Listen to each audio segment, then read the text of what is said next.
यह कहानी जातक कथाओं से ली गई है। जातक कथाओं में गौतम बुद्ध के पूर्व जन्मों का विवरण है। एक बार गौतम बुद्ध कौशल राज्य में भ्रमण कर रहे थे। एक गरीब के कुटिया में पहुंचने पर उस घर के मालिक ने उन्हें भोजन का निमंत्रण दिया। भोजन करने के पश्चात गौतम बुद्ध कुटिया के पास वाले बगीचे में टहलने लगे। अचानक उनकी नज़र एक ऐसे स्थान पर पड़ी जहाँ ना तो कोई पेड़ था और ना ही किसी तरह की घासें उगी थी। पूछने पर माली ने बताया कि जब पेड़ लगाए जा रहे थे तब एक मूर्ख बालक ने पेड़ों को उजाड़ कर उनकी जड़ें नाप कर पानी दिया था, जिससे सब पेड़ खत्म हो गए थे।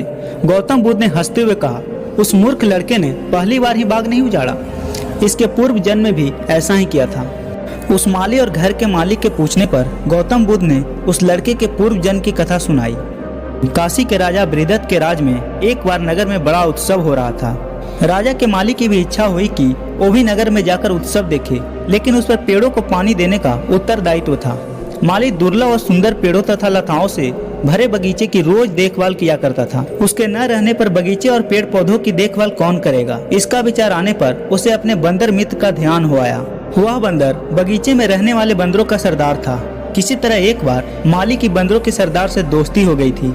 उसने बंदरों के सरदार के सामने अपनी समस्या रखी और उससे कहा, मित्र, क्या तुम एक दिन के लिए अपने साथियों के साथ मिलकर इस बगीचे को सींच दोगे? मुझे एक जरूरी काम से बाहर जाना है। बंदरों के सरदार ने प्रसन्नता पूर्वक यह काम करने का आश्वासन दे दिया। जब माली चला गया तो सरदार ने सब बंदरों को बुलाया और समझाया, देखो दोस्तों, आज हमें एक परोपकार का काम करना है। बड़ी सावधानी और अक्लमंदी से सभी पेड़ पौधों को पानी देना है।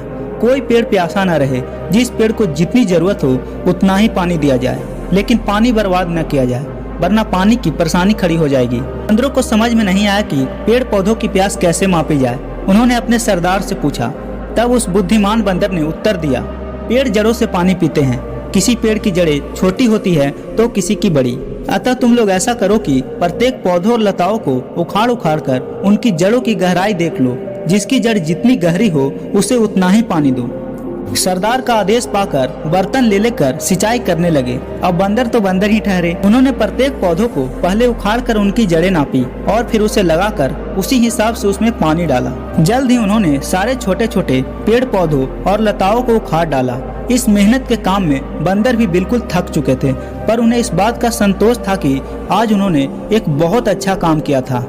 दूसरे दिन जब माली आया और सारे बगीचे का विनाश देखा तो सिर पीटकर गहरी सांस छोड़ते हुए कहा कि किसी ने सच ही कहा है, मूर्ख दोस्त से समझदार दुश्मन ज्यादा अच्छा।